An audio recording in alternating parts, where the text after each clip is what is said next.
জিবরাইল আলাইহিস সালাম বলতেছিল, আমি তো মুহূর্তের মধ্যে পুরা দুনিয়া, পুরা জান্নাত জাহান্নাম সবকিছু ঘুরতে পারি, আমি সবকিছু দেখে আসছি।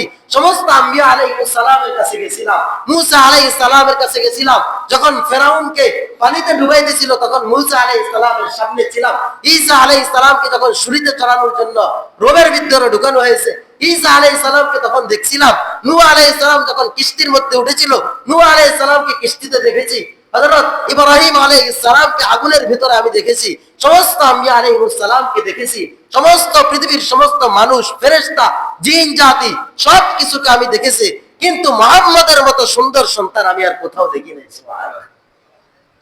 আল্লাহ তাআলা যেন বলে, আরে জিবরাইল তুমি দেখবা কোত্থেকে, আমি তো মুহাম্মদের মতো সুন্দর করে আর কাউকে বানাই নাই, তুমি দেখবা কোত্থেকে। সুবহানাল্লাহ।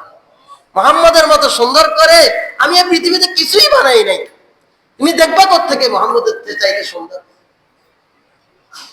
আমাদের নবী, যার ব্যাপারে নবীজি এক হাদিসের মধ্যে বলেন, ইন্নাল্লাহা ফাদ্দালা আলাল আম্বিয়া, নবীজিকে আল্লাহ তাআলা সমস্ত নবীদের চাইতে মর্যাদা দান করেছেন। ওয়াফাদ্দালা উম্মতি আলাল উমাম, ওয়াফাদ্দালা উম্মতি আলাল উমাম, এবং সমস্ত উম্মতের চাইতে আমাদের নবীর উম্মতদেরকে আল্লাহ তাআলা মর্যাদা দান করেছেন। সুবহানাল্লাহ।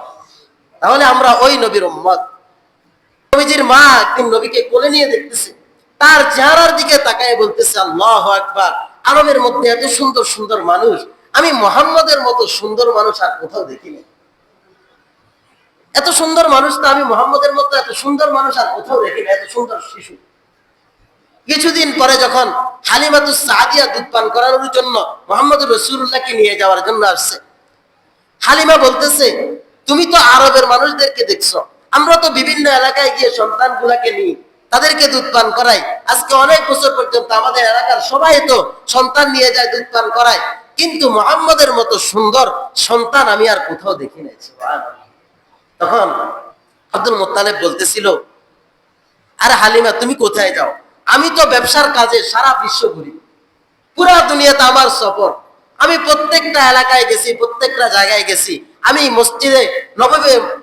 মসজিদে হারামের মুতাওয়াল্লি হওয়ার কারণে সারা দুনিয়া থেকে মানুষ হজ করতে আসে আর আমার কাছে জারফুক করার জন্য সন্তান নিয়ে আসে। আমি তো কত সন্তান দেখছি, দুনিয়াতে হাজার লক্ষ কোটি সন্তান দেখছি, কিন্তু মুহাম্মদের মতো সুন্দর সন্তান আমি আর কোথাও দেখি নাই। সুবহানাল্লাহ।